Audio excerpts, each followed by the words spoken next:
The following is a Productions original series.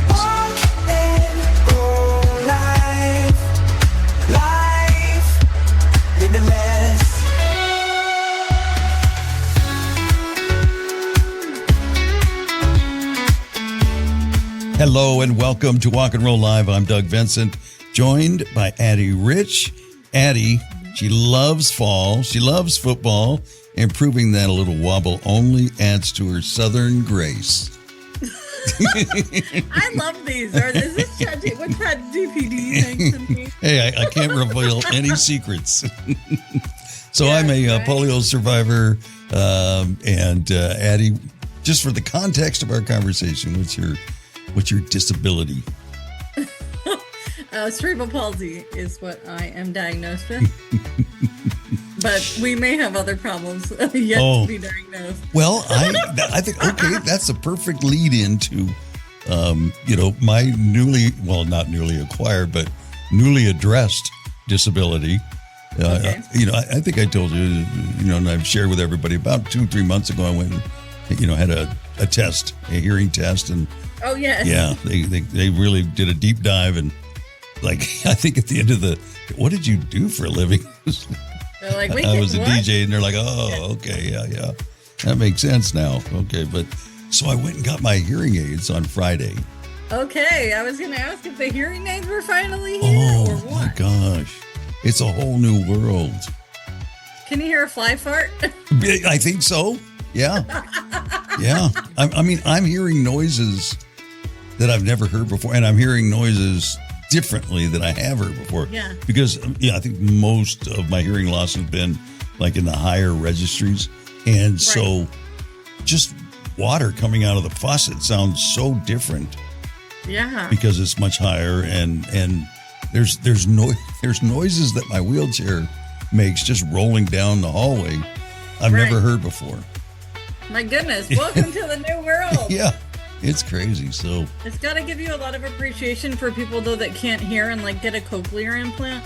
When you see them and they, it's just too loud and nothing's really happening. Yeah. You now can understand that because there is all that ambient noise that is happening that we tone out in our brains because we hear it all the time. yeah. And I haven't had a chance to text it or test it in that situation yet. I'm waiting to be in a restaurant with somebody, and there's all that noise going. Now there is a button that you turn on that it will help with that. So I can't wait to kind of see how that all works. But it's effortless. I just put them on. There's an app, of course, nowadays, and you can set the levels and all those things. And yeah, you can EQ it. Now I use them for my headphones. They're what I use in the car when I'm talking to somebody on the phone. Amazing. Yeah. They just do so much more. It's not the whistling ones of my grandma's era when they scream. No, actually, when grab he it real quick. was, I know my sister too was hard of hearing, and she's got, that's a throwback because that's what we always used to say to her, but yeah, that thing would whistle all the time. And in the setup when I got mine, he said, I think I hear a little, whistle there, so he kind of reset everything. I haven't heard it since. Yeah. Nice. Yeah. And now I can say, turn up your hearing aid. Yeah. When you act like you can't hear me. Exactly. Ladies and gentlemen, you'll know what's going on over here, but I'm screaming to turn up your hearing aid. My older brother, he got him a few years ago. And the next time I talk to him, I tell him, I'm a little upset with you. Why didn't you tell me these were so life-changing? So Because you were so stubborn. oh, that might have been it. Yeah. Yeah. Don't. The person wearing them did not want to be wearing them. You've been talking to my daughter. Yeah, I think I was in denial. I told you I'm a surrogate daughter, so we have the same opinion. Yeah, great. I got you double teaming me. Yes. And today, definitely want to, give a shout out to all of our veterans. Veterans Day 2025, and I want to say, because I think sometimes they're not mentioned, and I think a lot of it a lot of our thanks and our praise and everything goes to the combat veterans, but it is the supreme team effort, especially when we're going to another country. there's an army of people that have to move everything, all of the logistics that go behind it. And, and then they've got to feed all the people. They've got to, transport all the equipment. They have to have mechanics to fix the equipment that they're using to go out and fight the battles and all of that. So, just everybody, we appreciate you very much and hope you have a good Veterans Day. Thank you for all you do. Yes, and thank you to the families at home that give up your veteran for the time period that they leave you, because you are often single parenting or solo figuring out the world, which is not what you might have signed up for when you got into the whole thing. We're fully appreciated. Exactly. Yeah, that's part of that team too. Have the support team. And one of my favorite things when I'm on social media and a compilation will come along of kids, being surprised when mom or dad comes home. You know that I'm going to just cry my eyes out for like an hour tomorrow when all those pop up. Yeah. I mean, cry right now just talking about it. Quit, Doug. Yeah, stop it.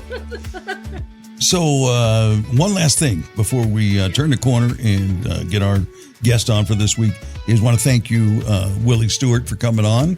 And I'm beginning to figure out maybe he had not an ulterior motive, but he was going to be here for the Possibilities annual dinner that's been going on for almost 25 years. So this could be like the soft launch for him coming. He's like, and here's me, and ta-da, I'm here. Which I gladly do. Yeah, it was great having him on, and I'm looking forward to, him speaking at the dinner and being there and everybody getting caught up. And because he was such, as he talked about, such an instrumental part of getting Possibilities started.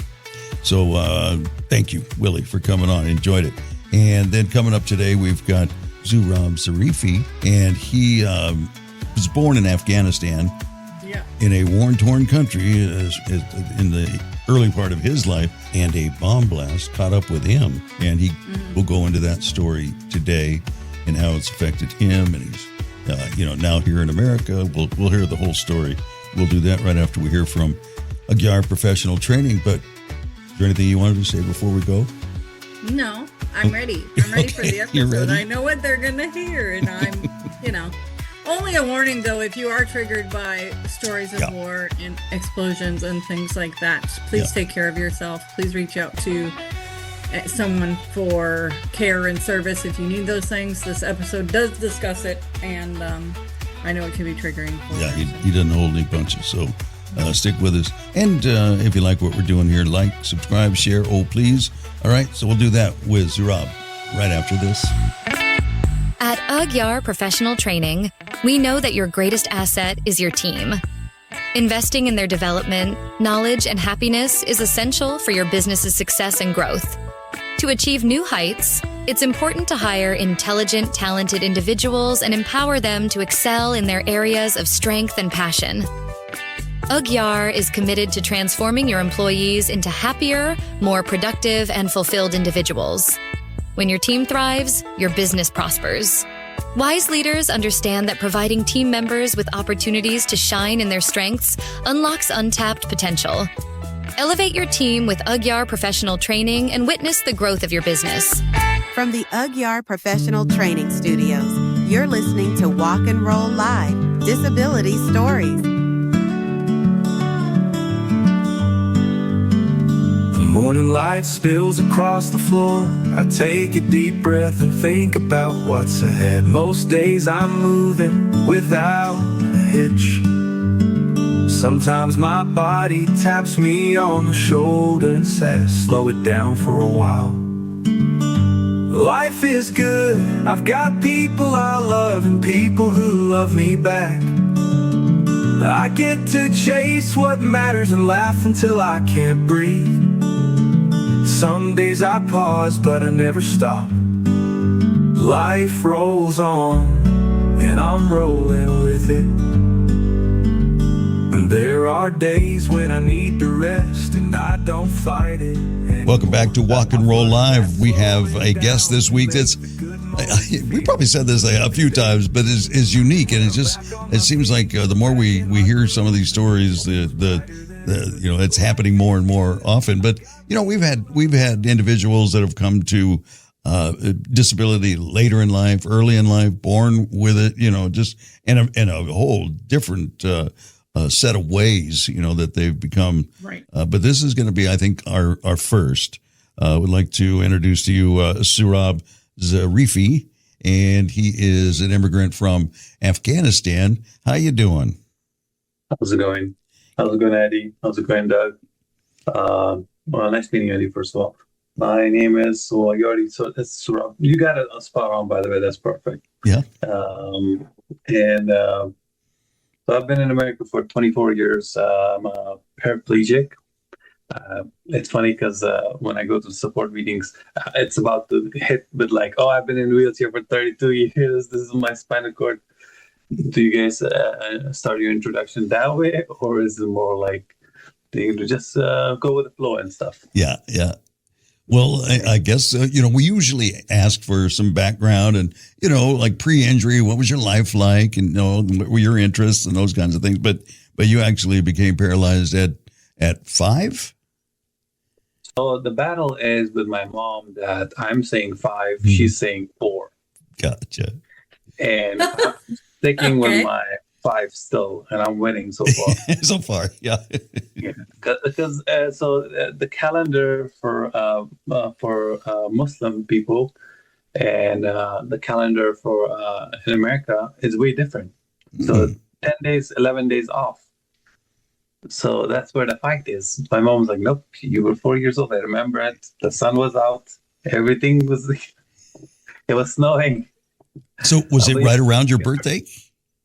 I'm guessing, no, of course, yeah, actually it is. It's on, so my anniversary, going on 33 in 4 months. Mm-hmm. It's going to be, what is it called? March 31st. Okay. And my birthday is on March 9th. So you're right around 4 to 5, but you're going with 5. Yeah. I got hurt in 1983. But, so long time now. But the 90s was amazing in America. I'm bummed out that I missed the 90s over here. So let's not keep people in Hey, it's okay. in suspense any longer. So what is the nature of your injury? So I got hurt from a blast. I was guessing one of the rockets from like back of a truck that has like missiles loaded on them. The name for it in Afghani was called Addie. Mm-hmm. I'm guessing it's Russian.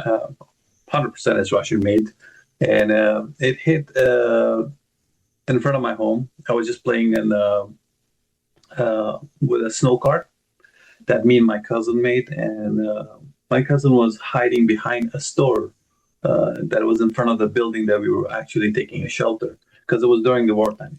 Gotcha. And what is it called? I do apologize, by the way, in advance. My English is a mixture of all the languages. Yeah. So far, so good. Hey, that's okay. Yeah. Thank you. So pretty much at that moment, this one thing I'm playing in the ice, like sliding on the, sliding on ice with my cart, and another moment I'm in the air. Yeah. I remember every second, everything of it, every emotion, all that stuff. And all of a sudden, I hit the ground. I'm flat like when you put an egg on a what is it called? Gotcha. A pan. Mm-hmm. And Egg on a griddle. Yeah. And all I see, the colors are everything. Like colors are not matching, and my blood was light orangish, and it was flowing like water. So I didn't know that I'm bleeding, but all I see is my mom screaming, and my uncles are holding my mom back, and she's screaming that I'm pulling her hands toward me. And all I see is just like lots of lights and everything. At that moment, obviously I realized that something happened. There was this explosion or something. But why is my mom crying? I'm good. I don't feel anything. Everything is calm, quiet. This is the emotions I was like going through. Yeah. And then I realized, oh, wait a minute. Earlier, I saw finally the top of the store. Because I was short, and the store that was in front of my home, the top of it, I always wondered what was on it. Oh, Right. So when you were the explosion hit, you went up Your into the child air, then you mind- could see it. Oh Yeah. my goodness, So the child mind is not connecting all the dots. They're like, Yeah. hey, I just wanted to know what was up there, right? But that shows you how a child's mind protects itself as Yeah. well, right? Because you're not experiencing the danger. You're experiencing like, cool, I finally got to see what was up there, which is like crazy. Because I didn't felt any pain. I Yes. didn't feel. It was just like, oh, I took a fall, and I did feel on my face the concrete or the street being super cold. Other than that, it's just I was more worried, and I was telling my mom, "I'm okay, mom. Why are you crying? What's going on?" Then all of a sudden, I just went out. Yeah, you And passed woke out. up. Your body was like, good night. Yeah. Yeah. Next thing I wake up in the hospital a couple months later, and they're like, "Oh, you were in coma and stuff," and I didn't know what that meant at that time. Yeah. I thought I just went to sleep, and now I can't use my legs and everything like that. But pretty much what happened was when the explosion happened, I was pretty close to it, so my whole body got shredded with shrapnels. Hmm. And one of the shrapnels got stuck in my spinal cord. So I cut off some of the stuff there. Give me a second. Having a little bit of anxiety. I just had breakfast, so my anxiety is stomach issues and stuff. With most of wheelchair people in the morning, they have a lot of anxiety with food and stuff. Yeah. The story doesn't bother me. The story is more like it is what it is, Yeah. You've lived with it for a while. You've told the story a number of times, and Yeah. yeah. The only thing that now hits me is more of like how much sadness I've caused for my family. Right. That's what mostly my mind would feel guilty about it.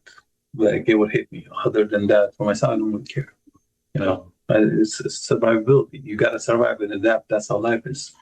But going back, so they did a surgery to remove all the shrapnels from my body, from my stomach. And Suhrab? intestines out. Quick question. Just so Yes. while you were in a coma for a couple of months, were they performing these surgeries while you were in the coma? I'm guessing it was the first time, and the second it happened, so they took me and they did surgery in a couple of days. Now, I don't know how long I was in the coma. Yeah. My aunt said like 1 month. My uncle's like no more than a month. But all I know is I was in a coma for a while. Gotcha. Right. Because my body was not like freshly, like my wounds were healed. Right. So it was long enough for your body to heal while Yeah. So you by the kinda time laid you woke still. up, yeah. Yeah. I didn't have any.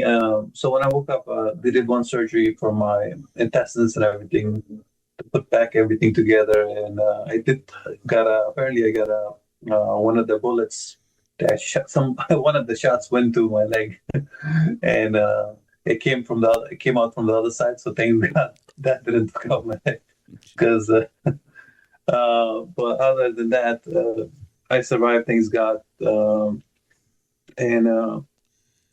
I'm curious too. I'm sorry to interrupt again, but I'm curious. So you were in the coma for an extended period of time, and when you woke up and things were healed, how was the pain level? I didn't feel anything. So from explosion, being in the coma for a couple of months, and everything healing, you kind of missed that whole. That's a blessing, right? You missed that pain that must have gone along with healing. So, and when it comes to pain, so I was paralyzed from neck below. Mm-hmm. So I was quad at that moment. I don't have control of my hands. I don't have anything. The only thing that I would feel is going through extreme amount of pain with stomach whenever I Gotcha. would eat something. For this lasted for years early on, where the doctor would, I would eat something, I would have extreme stomach pain, and then they would take me to hospital and all that stuff. That, and also obviously our best friend for most of the wheelchair people, pressure sore. Yeah. Yeah. Yeah. Because Yeah, you don't so- feel it until somebody sees it. Yeah. And it's like, So you whoops. didn't miss out on the pain. It still found you. Yeah. Yeah. I mean, I was lucky in the beginning that I didn't feel all those pain that were open. Yeah. Or Right. maybe I did. I just don't remember at this point, honestly. But it didn't really matter to me. It was more of, okay, let's see what's going on. This is life. Okay, cool. What's there to eat? That's what my thought was, like, just think positive. You're like, can I have a cheeseburger? What can I have? Yeah. You know, candies, biscuits, and all that stuff. But I couldn't. That's what bothered me, because I didn't have any blood in my body. I had to eat liver, and yeah. what's the other one? Spleen. So spleen and Trying to liver. make your iron. Yeah. Yeah. Every kid's favorite. Oh yeah, no, they forced me. And I hated it. Oh god. Yeah. But Yeah. that's a luxury at that time of war to have that. I was so blessed that I don't know what my uncles did. I don't know what my mom did, because I know we didn't have money. Right. And this is basically when Civil War was going on in 1983, Mm-hmm. where all the warlords got all the weapons that were left behind by the Russians because of the collapse of the Soviet Union and everything. Mm-hmm. And they brought insane amount of weapons. Those weapons lasted like 30, 40 years, even now, that they're using all these Russian weapons. So pretty much all the warlords took over, and they were like, okay, we're going to kill you guys because you guys don't believe left is right is left, you know? Doesn't matter if we're from the same religion. Doesn't matter. We live in the country for thousands of years. We're a clan of this. You're a clan of this. So you're a separate entity. You're devil. I'm human. This is their thought process. They didn't care that anybody, innocent children, anybody died. You know. Right. And even till today, right now. But I'll get into that later. But yeah. I was paralyzed from neck below and going back. I was mostly in my bed by a window. I don't know how long it took, but maybe like 1 or 2 or 3 months. There was a bumblebee. I've said this story many times to my friends. There was a bumblebee, and I was scared of bumblebee. I haven't seen a kid that is actually fond of bumblebees. Right. But I was so scared of the voice of it, and it being in my room by the window. So I started calling for help. Nobody came, and then all of a sudden, I just pushed myself with my hands and from the bed, and I was on the ground screaming for mom, there's a bumblebee, and everybody came running. Looking at me on the ground, and they're just hugging me and they're crying, and I'm like, Mom, get the bumblebee. I don't care what's going on. Why are you crying? The bumblebee is not that scary. Get the bumblebee. Kill it. But I regained my arms. Amazing. And that's how you figured it out, was the bumblebee chased you out of bed. Fear is a thing that very strong thing. Yeah. And after that, I slowly regained over the years, but my arms were like my titanium legs and arms together, pretty much. Let's just say that. Yeah. I didn't have no wheelchair or anything, so I had to use my arms to get around. This is age 5 to 6. So what was your method of moving around? Were you able to like crawl, or kind of try to describe that for us? So in age of like 6, 7, 8, after I got a wheelchair, I would put my hands on the ground, and my legs would be closed in, like I'm on top of it, Okay. but sideways. I don't have a. Let me see if I can. because I'm sitting right now. I'm on my wheelchair, so it's hard to say. But imagine, you see those racers, the Olympic track racers for wheelchair users. They put their legs under that. Oh, right, in the bucket seat, kind of like, yeah, kind of like that, but sideways. And then I would put my hands on the ground, and I would pick myself up and put one step, like put myself like one hop. Yeah, so you were walking with your hands, left, right, left, right, left, right. Yeah. Yeah, I would scoot, pretty much. But I would pick it up so it would be less painful, because obviously if you're on concrete and everything, which a lot of time it happened, I would leave a blood trail of getting scratched by the floor. Yeah, just from like doing that. But I didn't feel it because paralyzation. The blessing of it is you don't feel pain. Certain people, but it came afterwards, obviously. So how old were you when you actually got your wheelchair? So first wheelchair I got was from this rehab facility in Pakistan, because we migrated from age 6 to Pakistan, which is a neighboring country. It's a Muslim country, but they are pretty much, they hated Afghans. They hated Afghans big time. So why did the family choose to go there? We had no choice. No choice. Yeah. So you were going to get away from the war. Yeah. It was more like run or die. Yeah. I got you. And my whole family, the second we got to the border, we got beat up. I will never forget this memory of them hitting my mom with the guards hitting my mom with a stick that is the size of 2-inch stick, just smacking people as they're going inside trying to get into the country, while they're opening the gates to pull out materials from the country, like smuggling all the what is it called? Brain work. They're really, it's a stone, but marble. Afghanistan has one of the largest deposits of marble. Okay. Yeah, so they would like to take the resources, but not the people. Yeah, that one. Like. and this is, I'm not generalizing, by the way, just to give you guys a heads up. The best people I've met in my life is from Pakistan. It's because I have spent there 8-9 years, and I will never forget their faces. If I ever get a chance to go back, I'll visit their graves. The heart they had, I wish a lot of human beings would have. So Suhrab, so you're saying you're going from Afghanistan to Pakistan, but there are people that are beating you, but yes, but and those were Pakistanis.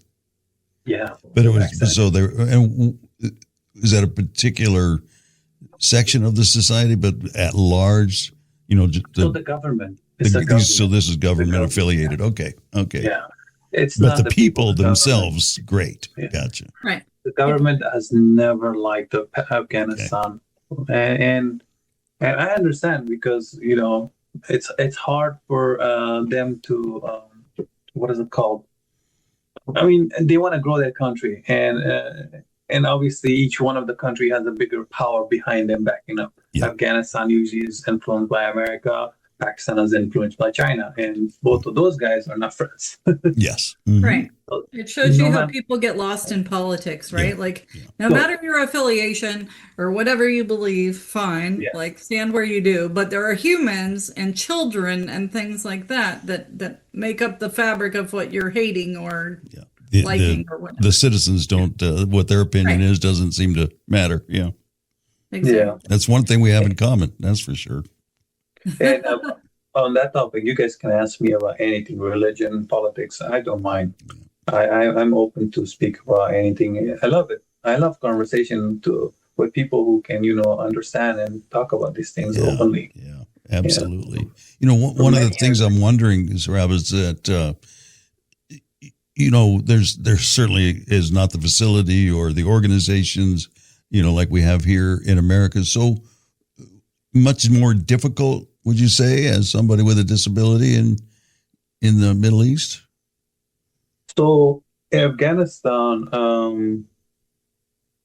so some of the countries in Central Asia, Afghanistan, Pakistan, let's say, so Middle East starts from Iran. Okay.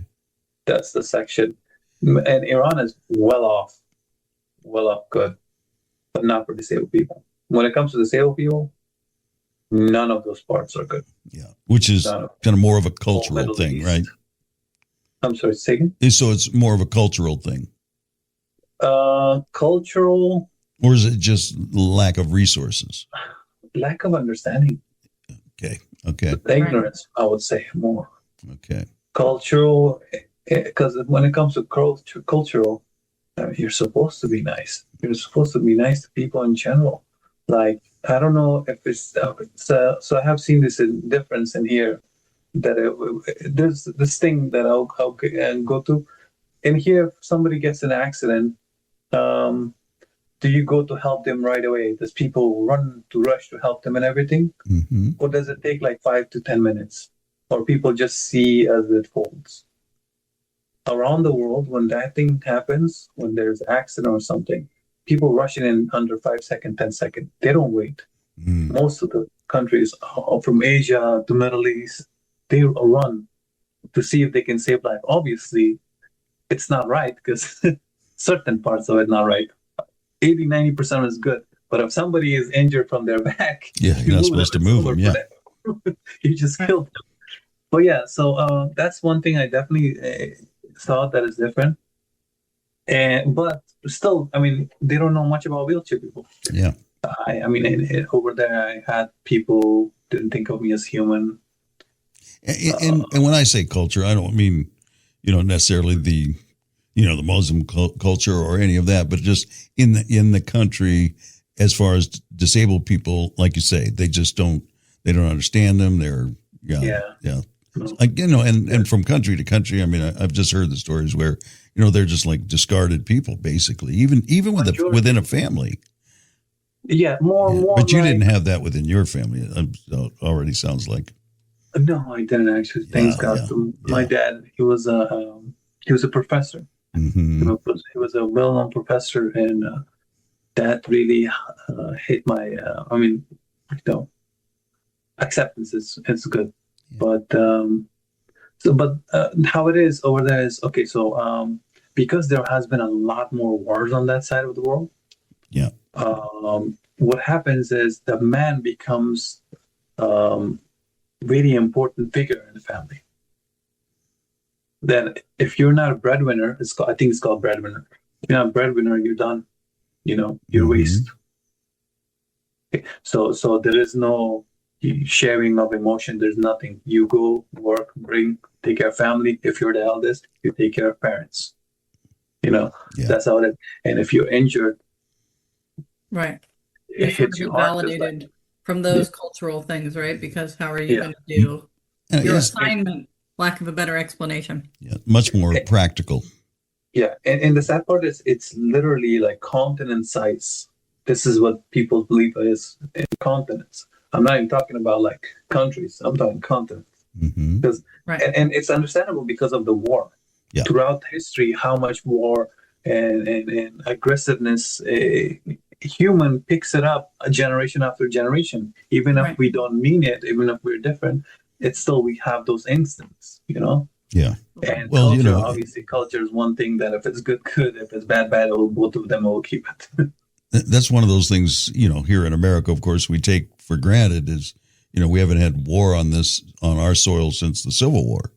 Right. And so there are people, easily 80, 90, 100 that have never experienced what they've experienced almost daily for, decades and centuries maybe in other parts of the country or world. Funny thing is, I'm sorry, I do apologize. No. Funny thing is, so I do peer mentor. I used to do peer mentoring for BA as well. Okay. And by the way, nobody sponsored me for this peer mentoring. I was not part of any proper group. I was mentored through other people who were like Bobby Rohan. He's my mentor. So from years of learning from them, Andrew Skinner from Triumph Foundation, from all these people, learning from them, I ventured out to different support groups. And when I went to the VA groups, just because my injury meets more, my PTSD meets more, I wanted to see if I can, get if it matches. Yeah. And I ended up seeing that a lot. So general public and military, it's way different. Their Right. whole how they speak, how they live their life, it's different because they have gone out of the bubble. I'll bring the bubble pretty much. There you go. Yeah. And they have seen it, how war can be, how lives can, be like that gone. So it's really different. And it caused them a lot of stress where people are not seeing what they're seeing. Yeah. Right. So when you said that we're really fortunate, yes, you're 100% right. And the people who see it is pretty much all the military people who have gone out because they go when they're 18 years old, Mm-hmm. Go to Iraq when you're 18 years old, Yeah. Afghanistan when you're 18 years old. Their mind, like I have friends who are way different now because of just the trauma of all this. And the general public, it has no idea what's going on with them. So it's hard for them to match and be on the same connection. Yeah, and that's why, definitely, it's so difficult to come back and try to relate to your friends who are your age, but you've aged considerably because of your experiences. Yeah, and it's just hard to connect. So You can't leave that where you were and just go on with life as if it never happened. So, so you relate more with the VAs, huh? In terms of, mostly, because unfortunately, when I was younger, I did saw a lot of stuff that it doesn't go away. I learned over the years that it doesn't go away. And when I was, I'm going to skip forward. Yeah. At 2012, I went back to Afghanistan. I was to marry my wife.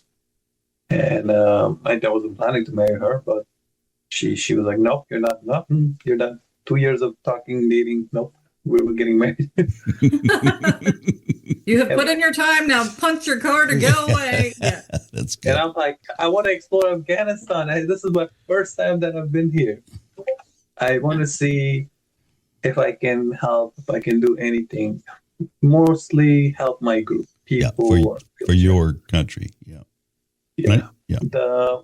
And when I say my people, I mean by not the Afghanis, because I think of the whole world as my people. It's more of the wheelchair people, the people who and the people that no have legs. understood war and had similar experience. I can feel that.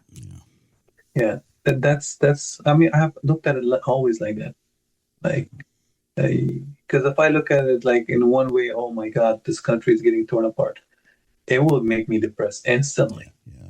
And it would make anybody depressed instantly.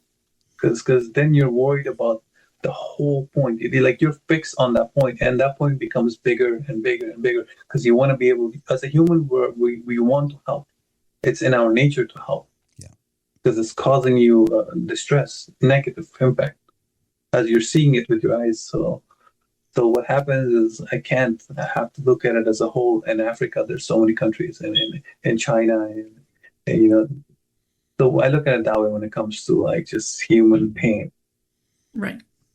But going back, so I went to Afghanistan 2012, and all I see is hundreds of people, missing limbs, melted parts, and there is no sugarcoating it. They just put it out there for people to see, and they're begging on the streets. And I know they're not going to survive. Because the winter there is like -10, -15, -20 with wind. These are because Afghanistan, Kabul, the main city, that it's 6,000 feet up above sea level. So you got pretty much the weather gets harsh at winter time. Right. So these people are begging, and I know that they won't be able to survive 1 or 2 years in this condition. They have no wheelchair. Yeah.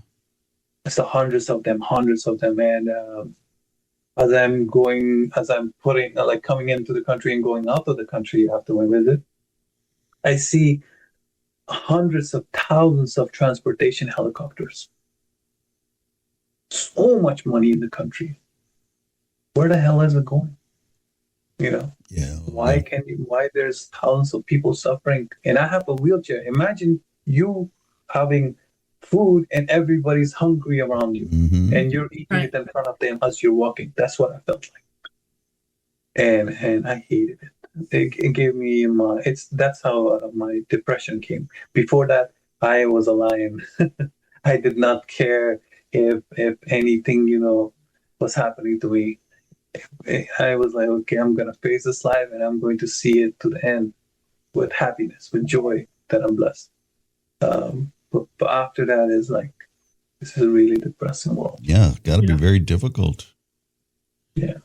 And it was more anger towards the people itself, the people that were Empowered, controlling, the people who were investing and trying to pull out resources. Obviously, it was a resource, like, Yeah.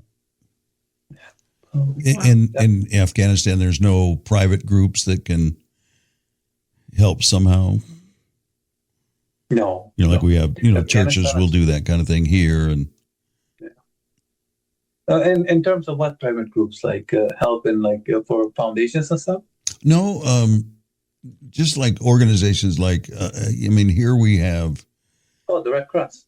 Yeah, Red Cross is one, but like they come in for disasters, but like a Rolling Start or Team Possibilities or Mike's or Andrew's organization, Triumph, and there's CAF, and just all the organizations. Those are all private. They have to do fundraisers and get donations to help people. So that's all from the private sector. It's not government stuff, and then there is government stuff as well.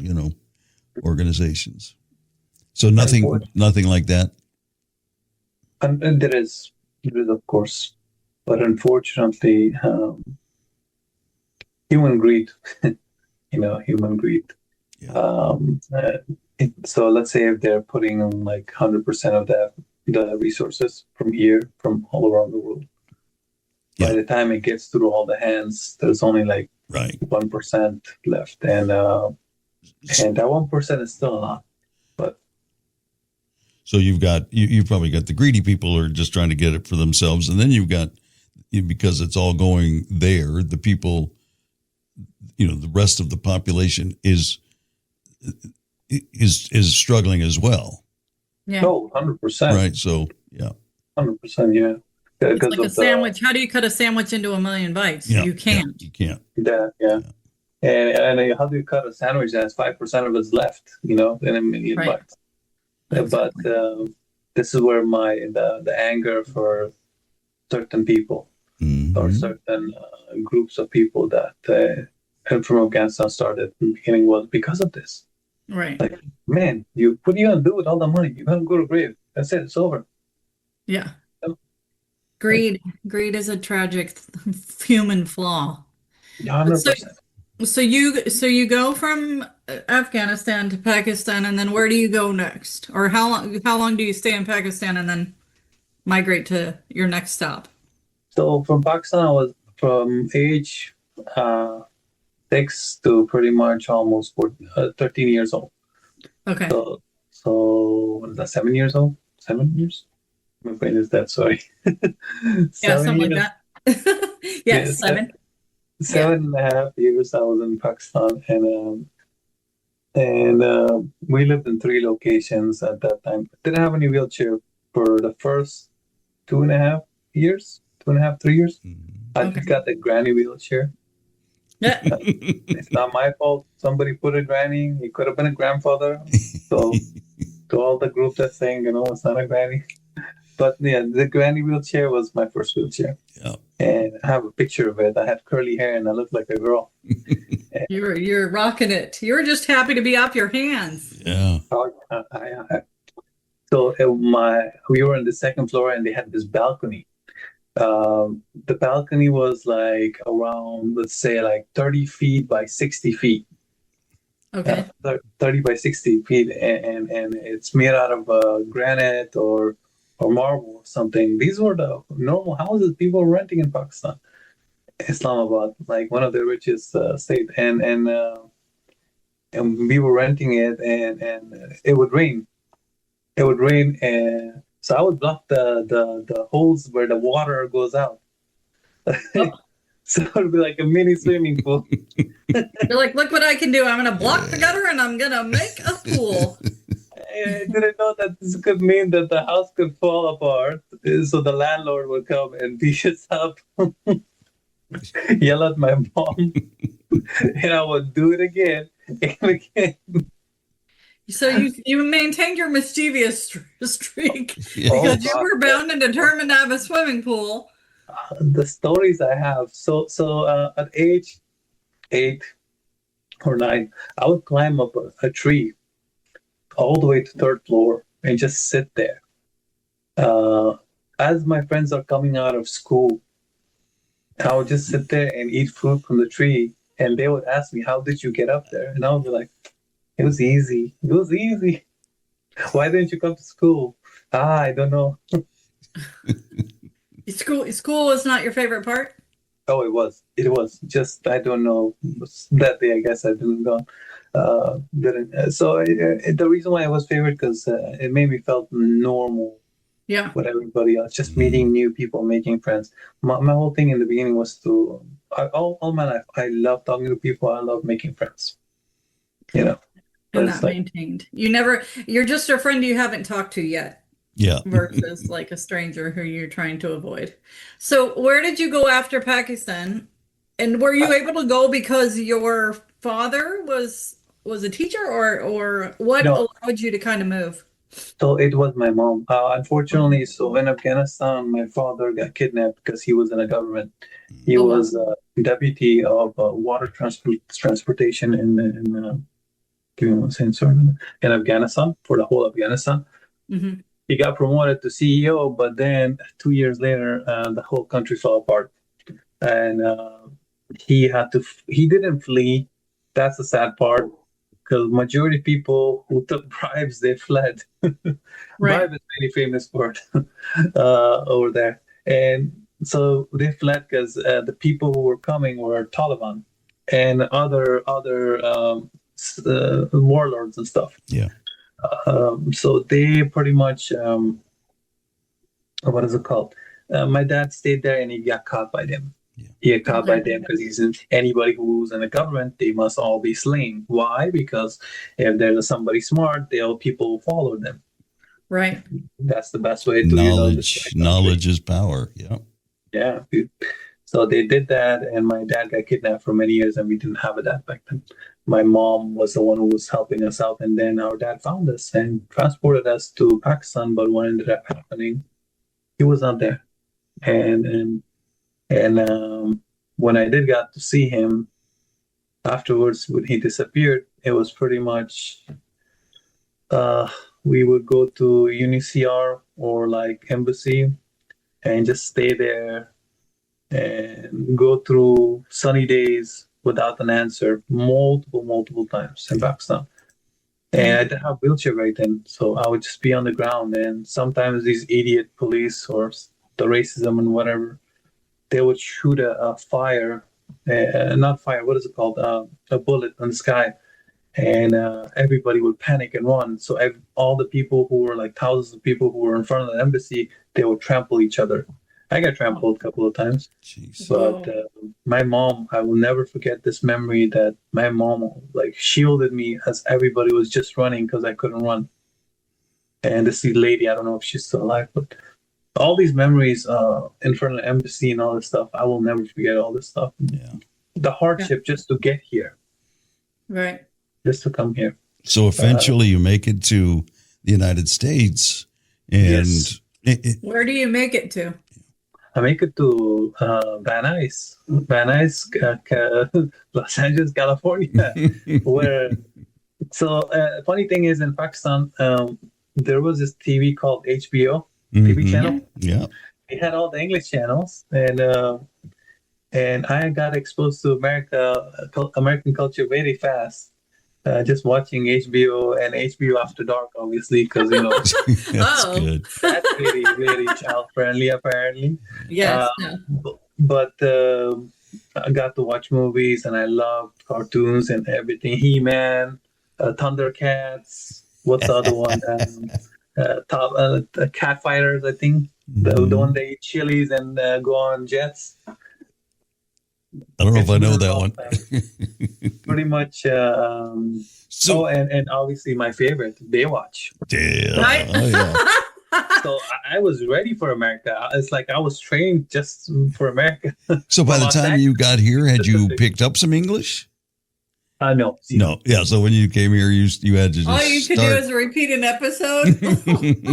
Like, please don't interrupt me. If you stop me, I don't know the rest of the show. Yeah. Who brought you? Was it an organization that brought you, or Yes. how did Yes. But the organization called is World Relief. And I'm so thankful to them. They're amazing. All the people that they helped me met, they're amazing people. Everything was cool except for one the Felicity. What was it's the person who handles you to come here and get normal to the culture. One guy was very forcible, but other than that, amazing human beings. I will never forget. They were just volunteers. Some of them worked for World Relief, but a lot of them were like not a lot. Almost every single one of them is amazing. I would love to meet them. I don't think a couple of them are alive, but I would love to meet them again. And if they need support in any form, I would help them. Yeah. Give them all my time. Go ahead. Yes. So went through school here, then and learned English, obviously, right? And you've been doing I have great. a good story for that one. Yeah. So the family that took us in, they were amazing family. The guy name was Paul. He's an amazing guy. I got to learn a lot of father figure information from him just in the 1 month that we were living with them. Mm-hmm. Really amazing guy. He was German background. I think that's what he said. And he worked for the World Relief. He took us in for 1 month, and oh God, I was a demon. Now that I look at it, I was a demon.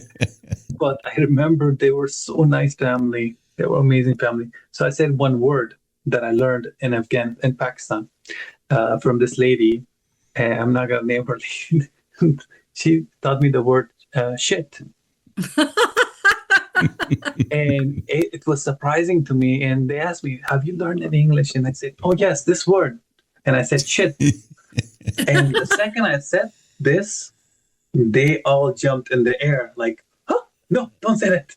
But they were not being mean. They were kind. And every time I said it, they would jump. It was shocking to them. And I was like, wow, this is amazing. I should use this more. But it's just so horrible of me that I didn't know what the meaning of it was. And they were really good Christian family. When I say good Christian family, they would wake up 6 o'clock or 5 o'clock in the morning, Sunday, and get ready for church. And they would go to sleep at 6 p.m., 7 p.m. Amazing family. I wish I could meet them and, thank them pretty much. And in life, if they need anybody, I'll be there. If I don't have my wheelchair, I'll push myself to that to help them. Change your life. So, so in the Doug and I can speak to the fact that the internet might connect you with them if they hear the story, because that's how we found each other again. That's You right. never know. So, Paul, if you're listening and you work for World Relief and you had Suhrab with you that said shit, yeah, we found him. you know where he is. All right, I'm going to be the bad guy. I want to, in the interest of time, we're going to kind of jump ahead. I just, at this point, I just want to know, what's up now? Give us the update on how life is now and what you're doing and.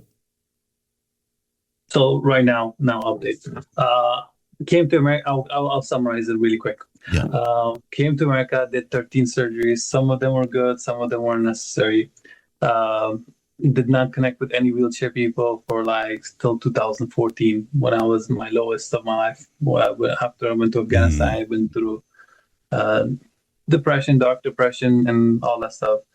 But 2014, I went to this hospital, and they had a support group going on. Excuse me, North Hospital. And the support group was held by Triumph Foundation. Yeah. Andrew came and talked to me like, "Yo, bro, come through. Like, check us out. Like, we're all the same, If we help each other, we have knowledge. You have lived this much your life. You should, check us out." And I was in bad shape, so he said, "Okay, you definitely need help." met them. After that, I'm like, oh my God, I'm so dumb. I have survived through crazy things all my life. I need to pass this information. Maybe there's somebody who might get some help. So I was Absolutely. like, okay, that might be a purpose for me to, a magnet for me to live on this planet, a source of positivity. Not in a dark way of living this life, magnet, but more like source of positivity. So I did a lot of, I joined them and tried to see if I can help any people, try to see if I can learn information from them, and also receive help from them. And through that, I met insane amount of companies, insane amount of great people. Yeah. Got to learn that everything is crazy expensive. But here I am. I did have to stop my education because of my health issues. And my health issues have been getting way worse. Hopefully it'll get better soon. Yeah. I've been down for 1.5 years from all my activities. But I know that, hey, there's going to be some cloudy days and it's going to get better. Right. All right. Well, definitely keep good thoughts, and thank you for touching on all of that because, I'm going to say it again. It seems like it's almost every episode now is community, and like you say, that it helps so much. These are your people. They get you and you get so much out of it, and you get because you're giving. You tell your story and other people will tell their story. You'll see where you align and it just helps so much. You make so much progress. Oh yeah, 100%. I would have never survived if it wasn't for my family, friends, companies, the people who brought me here. I would have definitely not. If I was in Pakistan, 2 more years I would have been done because I had a 90 degrees scoliosis. My body was pretty much turning into a ball. Yeah. Right. But yeah, it's people like, Andrew Skinner, Robert Rohan, Doug, you for sharing all this information, Addie, for bringing these guests, all this information. The more gets spread around, the more people get positive, good energy, which we all need, honestly. Yeah. And you have a great story to tell. And there's, I think, and I hear it in you a little bit, you kind of underestimate what you've been through, but it sounds like you realized it and definitely, I'm sure it's helping people. There's so much, it's so hard for us, honestly. When your body is designed to walk. Yeah. And when you walk, you're building up battery power pretty much to go on more for your life, age more. As your engine, legs, hands, they get damaged, it's hard for you to process, go through the process and stuff. So it gets harder for all of us. But honestly, as long as you can find some positive energy, workouts, stay healthy. I might sound like, commercial, but you need to working out and staying healthy. That's number one. Positive, be just 3 things: work out, eat proper, and just keep the negative out of your life. Yeah. And you're good. Good. You're gonna have an amazing life. Experience everything, good and the negative. Take it for what it is. Write it down and tell it to someone else so they can learn from you. Yeah. 100%. Pass it down to your child. If you get one. I haven't had one yet. But yeah. Well, we appreciate you coming on and telling your story. I think it helps. I know it did me, and I think it'll help put a lot of people, their lives a little bit in perspective. It was amazing meeting you both. Thank you so much for having me on here. Each week on Walk and Roll Live, we share honest and open stories of people living with a disability. I think it's even worse now because, they give me a roller coaster to run around town in, and I basically am just like trying to find the biggest curb to jump off of. Right. You're like, I know I can return myself from hard things, so I'm going to pay. Join us weekly for another powerful episode. Walk and Roll Live, wherever you get your podcasts. Life Limitless. Subscribe now.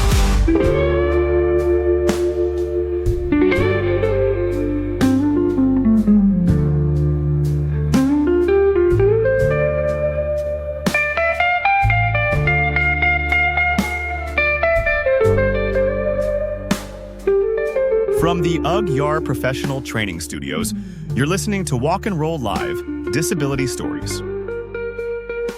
All right, let's wrap this up, put a bow on this week's episode of Walk and Roll Live. And I know this one touched your heart. I'm always going to talk about how the universe was in this one. The whole fact that, like, as a child's mind, he's literally like, oh, that's what's on the roof. He is not thinking about what literally just happened. Yeah. And the blast must have, like, made him temporarily deaf, you know, because of the percussion of him being hit, right? So I got that impression. I was thinking of that because he talks about seeing his mom and not necessarily hearing her, but seeing her. And you know she was screaming. Yeah, he didn't know she was screaming. And I'm like, well, that's because the percussion of the blast, like, basically muted everything for you. But it's tremendous. And the fact that, like, basically either medically or otherwise, he's in a coma for most of the healing. So that as a child, he doesn't, or he blanked it out. We're not sure. Mm-hmm. But he doesn't have all the traumatic memories of healing from that. Because, I mean, I couldn't do that. I don't think I could. Yeah. And just who he is as a human right now is amazing. Yeah, so interesting to listen to the stories, too, of just the journey in coming to America. And nice to hear his appreciation, you know, for what we're all about. We got off recording this and I cried my eyes out because it made war real. I think war is, I mean, we know it, but we don't know it until we are that close to someone. And I literally, like, needed a good 10-minute cry about the fact that there are so many children like him in the world and will continue to be until humanity can get their head out of their butt and make there be no war. But I think as long as there's humans, there'll be war. So So if you're crying after the episode, I was right there with you. and looking forward to meeting him in person. You know, it's some event somewhere, sometime. And if you're looking for events, we've got some on our events page right now. Not as many as I'd like. And I know there's other events going on. I think Rancho Los Amigos has something coming up. Triumph always has something up. But they've got, I think, a sports fair coming up here in the next week or so, as we speak to you on November 11th, 2025. And we've got the big annual dinner from Possibilities. I think if you go on their website, which is on our resource page, you can find your way to where you sign up for a couple of seats. It's usually 900 strong, so it'll fill up. So get your tickets early. First part of December. I'm not sure. I don't want to say the date until I'm sure. But I already started working on some of their presentations. You know, I do the voiceover for the recipients of their grants and all that. So, Doug is the Wizard of Oz, people. He is the great and wonderful Oz for the Possibilities dinner. So, making me jealous. I might have to, like, you know, every time we talk about things, I'm like, oh, I need to find a way to be there. I'm not ready to live in Cali, but I am ready to meet all these tremendous people that have come into my life. Because I know you talked about putting together a party, so don't give up on that. Right? Yeah. Zoom party, here we come. Zoom, that would be one way to work. Yeah. Yeah. I'm thinking doesn't have to be in person. In person would be awesome, but in person would be amazing. It would be a lot of clanking wheelchairs, though, as we're trying to hug each other. Like, that would be the fun of it, though. To turn off his hearing aid for the hugging part. Do you have anything coming up this week? What is coming up? Well, one of those events, I think we talked to Suhrab about it on the 15th. I think there's one this coming Saturday. So I want to try to make that, see if I can, if he's doing well enough to go would be the first thing. But I'm sure I may run into a person or two that I know. Golly, I don't think you know anybody. You might just sit in the corner and wonder why you went. We know you do that all the time.